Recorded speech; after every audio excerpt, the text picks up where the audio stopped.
नमस्कार. सध्या महापालिका निवडणुकीची रणधुमाळी सुरू आहे आणि आपणही मोठ्या प्रमाणात भारतीय जनता पक्षाच्या प्रचारामध्ये आघाडीवर दिसत आहात.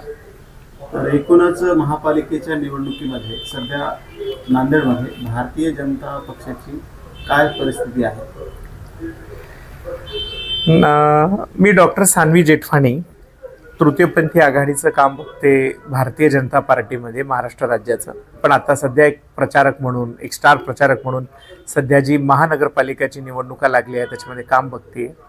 आपण जसं म्हणालात की भारतीय जनता पार्टी ही सन्माननीय खासदार अशोकरावजी चव्हाण साहेब, सन्माननीय खासदार अजितजी गोपछडे यांच्या नेतृत्वाखाली, आमचे पालकमंत्री पंकजा मुंडे असतील, मंत्री असतील, अतुल सावे पालकमंत्री असतील, या सगळ्यांच्या नेतृत्वाखाली हा कार्यक्रम नगरपालिकेमध्ये आपले जास्तीत जास्त नगरसेवक निवडून यावे हे चालू आहे. परिस्थिती बघता जर आता आपण पाहिलं की नांदेडमध्ये जे देवाभाऊंची एक सभा झाली, त्यांनी जे विकासाचा संकल्प नांदेडला दिले आणि सांगितले की मी नांदेडमध्ये चांगला विकास करेन आणि अशोकरावजी असताना आपण अनेक विकास आधी पाहिला, आताही होणार आहे.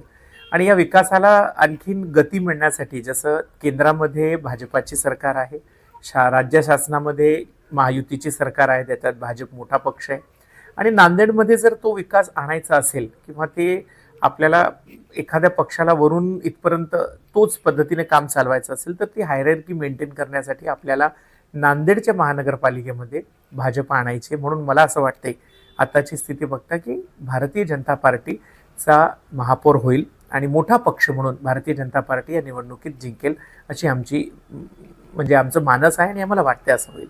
आपण अपेक्षा व्यक्त केली की महापौर भाजपचा होईल, पण मागची जर इतिहास बघितला तर भाजपचे सर्वाधिक नगरसेवक 6 राहिलेत नांदेड महापालिकेत.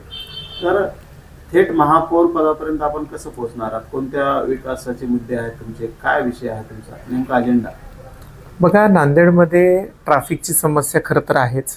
नाल्याची सफाई असतील, रस्ते असतील, किंवा आजकाल जे आपण सिक्युरिटीचा फार मोठा विषय बघतोय तो असेल, या सर्वांना आणि नांदेडमध्ये ज्या काही पाण्याची समस्या असेल, हे सगळे जी समस्या कमी आहेत किंवा होत आहेत, जे अशोकरावजी साहेबांच्या नेतृत्वामध्ये जे काही काम आधी झालं आहे तोच नेतृत्व पुन्हा भारतीय जनता पार्टीने स्वीकारले आणि विश्वास आहे की जो गतीने काम नांदेडमध्ये होईल.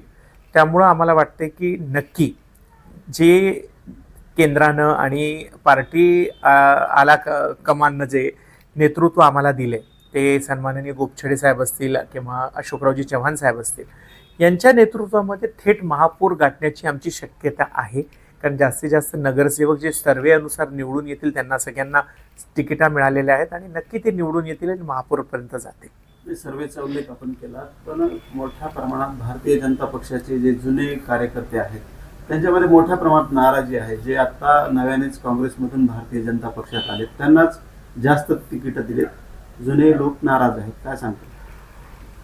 कसं असते की मी पण एक इच्छुक उमेदवार होते खरं तर वार्ड क्रमांक 17 मधून, आणि मी सुद्धा भारतीय जनता पार्टीची फार प्रेमी आहे आणि काम करते आणि त्या विचारांचीच आहे खरं तर.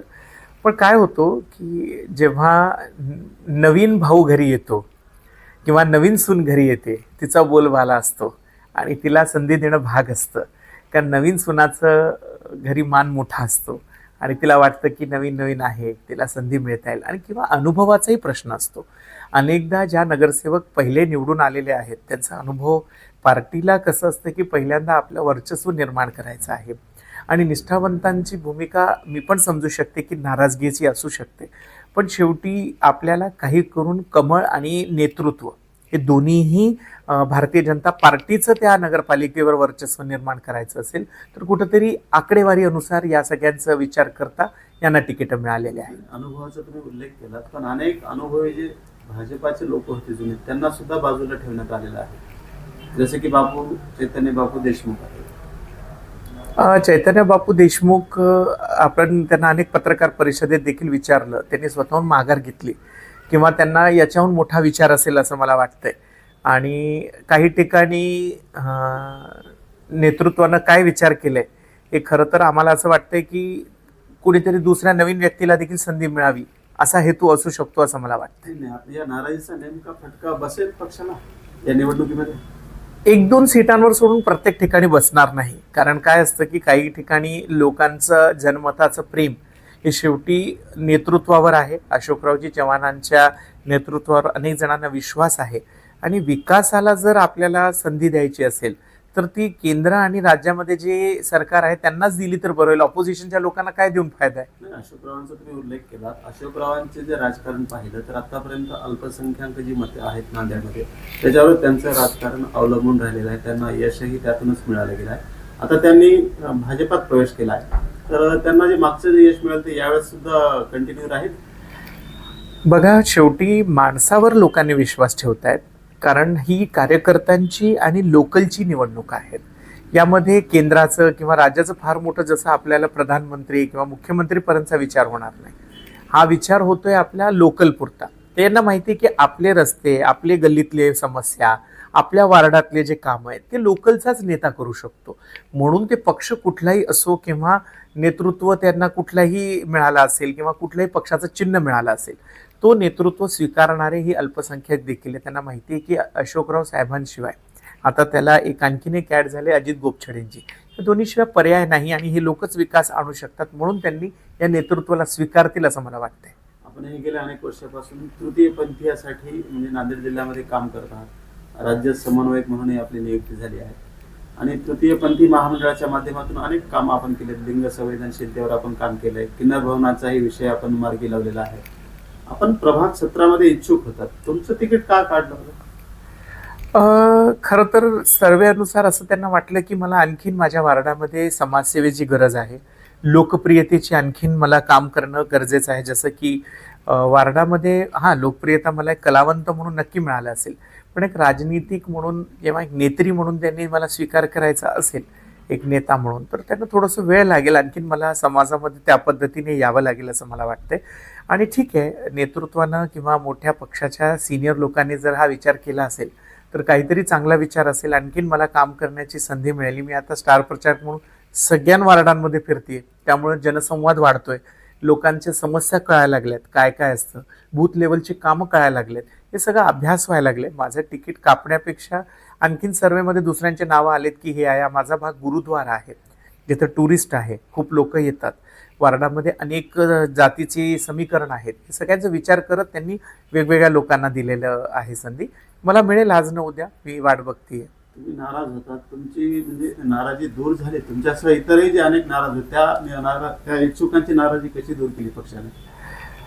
काही लोकांना आता पार्टीमध्ये मोठे मोठे पदं दिलेत किंवा कामं करण्याची संधी दिली. शेवटी पार्टी, भारतीय जनता पार्टी म्हणतो की राष्ट्र पहिला, नंतर पक्ष आणि नंतर स्वतः. म्हणून ते स्वतःपेक्षा सध्या पार्टीचा विचार करतात. ही महापालिका निवडणूक कार्यकर्त्यांची निवडणूक म्हणून गणली जाते. तर ते कार्यकर्त्यांना न्याय कधी मिळणार? मग आता या निवडणुकात नाही तर कधी मिळणार? आता हळूहळू कसं झालंय की 500च्या वर ॲप्लिकेशन्स आलेत, इच्छुक आलेत आणि त्यामधून निवडायचं म्हणजे खरं तर मी अनेक ठिकाणी कलावंत म्हणून स्पर्धेमध्ये परीक्षक म्हणून जाते. त्यावेळेला सगळ्यांना असं वाटतं की मी पहिला, पण कुठंतरी ही हार जीतची प्रोसेस आहे. त्यात काँग्रेसचेच पहिले आलेत सगळे. हो, कारण ते माझी आणि अनुभवी नगरसेवक आहेत. त्या मानाने नवीन कार्यकर्त्यांना आणखीन त्यांच्यासोबत राहून शिकता येईल असं वाटतं. आणि पुढील आणखीन तुम्ही, हे तर सुरुवात आहे भाजपा की पहिली, आणखीन पुढचाही टर्म कदाचित भाजपाला आणखीन चांगला मिळू शकतो. मग आणखीन नवीन लोकांना संधी देऊ. आम्ही रिक्वेस्ट करतो तुमच्याच माध्यमाने आमच्या मोठ्या नेतृत्वाला की ठीक आहे, याला आपण अनुभवांचं सर्वेचं दिलं तर जे निष्ठावंत किंवा जे तुम्ही म्हणताय की जुने कार्यकर्ते भारतीय जनता पार्टीचे, त्यांनी आणखीन मेहनत करून यांच्यासोबत मन मिळवून जनसंवाद वाढावा, जेणेकरून पुढच्या वेळेस यांना संधी मिळेल आणि ह्याच लोकांच्यावर नवीन लोकांना संधी मिळून काम करण्याची संधी मिळेल आणि त्यांना तिकीट मिळतील असं वाटतंय. बरं, आता आपण अनेक प्रभागामध्ये प्रचारासाठी जात आहात. काय भाजपाचे नेमके प्रचाराचे मुद्दे आहेत? आम्ही एकच विकासाचा मुद्दा घेतोय की आता राज्य सरकाराचा विकासाचा मुद्दा असेल, लाडकी बहीण योजना असतील, अशा अनेक योजना जे जनसमुदायापर्यंत कोण पोहोचवलं. आज आवास योजना आहे, प्रधानमंत्री आवास योजना असतील, आज हेल्थ कार्ड असतील, या सगळ्या गोष्टी कोणापर्यंत पोहोचत आहेत, तर हे जनसामान्यपर्यंत कसं पोहोचत आहे. कारण भारतीय जनता पार्टीमध्ये नरेंद्र मोदींजींच्या नेतृत्वामध्ये जे काही योजना आलेत, त्यानंतर तिथं 22 योजना असतील केंद्राच्या, शासनाच्या जवळपास 30-40 योजना असेल, या सगळ्या कोण पोहोचवतो? तर वार्डाचा नगरसेवक पोहोचवतो. त्यासाठी जर आपलीच सरकार असेल तर ते सगळे योजना तुमच्यापर्यंत पोहोचवायचं काम या वार्डामधून आम्ही नगरसेवक करू, असं त्यांचं म्हणणं आहे. आमची तेच मुद्दे घेऊन बोलतोय. म्हणून तुमच्या जे योजनांचा लाभ पुरेपूर मिळावं, तुमचे जे छोटे मोठे समस्या आहेत, जसं मी आज पीरबुरानला गेले होते, तिथे काही लोकांना त्यांचे रस्ता पाहिजे, आणखीन हे पाहिजे, या सगळ्या समस्या सोडवण्याची हमी आणि आश्वासने आमची पार्टी देत आहे आणि नक्कीच हे करतील. कारण अनेक समस्यांना आम्ही नेतृत्वापर्यंत पोहोचवले. सन्माननीय अशोकराव चव्हाण जे असतील, गोपछडे असतील, ते स्वतः लक्ष देऊन बघतायत की ज्या समस्या आहेत त्यांच्यावर जाईल आणि त्याच्यावरच हात घालून आम्ही त्यांना रिक्वेस्ट करतोय की नक्की हे आम्ही सोडवू. तेच मुद्दे घेऊन आम्ही लोकांपर्यंत पोहोचतोय. आता आपण एक मुद्दा सांगितला की लाडकी बहीण योजना. लाडकी बहीण योजनेच्या मुद्द्यावरच शिवसेना प्रकाश झोत टाकत आहे. आपणही म्हणता की ही योजना आम्ही आणली, राष्ट्रवादी सांगते की ही योजना आमचीच आहे. तर नेमकी योजना कोणाची आहे लाडकी बहीण योजना? बघा, सगळ्यांचा लाडका भाऊ देवा भाऊ आणि अनेक ठिकाणी बरी ठीक आहे महायुतीची सरकार आहे, रस्सीखेच चालू आहे की मेरा ये मेरा ये मेरा. शेवटी मुख्यमंत्री तर भारतीय जनता पार्टीचा आहे, तोच सह्या करून सगळ्या निर्णय घेत आहे. मग ती योजना आमचीच आहे. भारतीय जनता पार्टीनं हा सगळ्या विचार करूनच मुद्दे मांडत आहे की ह्या आमची योजना आहे, ती आहे. काही लोकांना असं वाटतं की तेरे खत में अपना सलाम, ते करू द्या, त्यांना आपण करू द्यायला पाहिजे, कारण बोलायला आणि वाचायला आपल्या लोकशाहीमध्ये बंदी नाही. म्हणून त्यांना त्यांचं काम आहे. पण जनता हुशार आहे, जनतेला माहिती आहे हे काम कोणी केलं आणि कोण आलं. लाडका भाऊ देवाभाऊनच आणले, माहिती आहे लोकांना. आता शेवटच्या टप्प्यात एकूणच मतदारांना काय आवाहन कराल तुम्ही? बघा, हे लोकशाहीचं उत्सव आहे. 15 तारखेला मतदान आहे. मतदान म्हणजे काही असं छोटं मोठं काम नाही आहे, हे खरं तर जबाबदारीचं काम आहे. ही जबाबदारी म्हणजे आपण एक चांगला नेता स्वीकारून त्याला संधी देणं. कारण तुमचं काम ऐकणार, तुमचं काम करणारा, तुमच्याकडं फक्त असं टाईमपास करणारा व्यक्ती नाही येतो आणि किंवा निवडून आल्यानंतर नेतागिरी करणाराही व्यक्ती नसावा.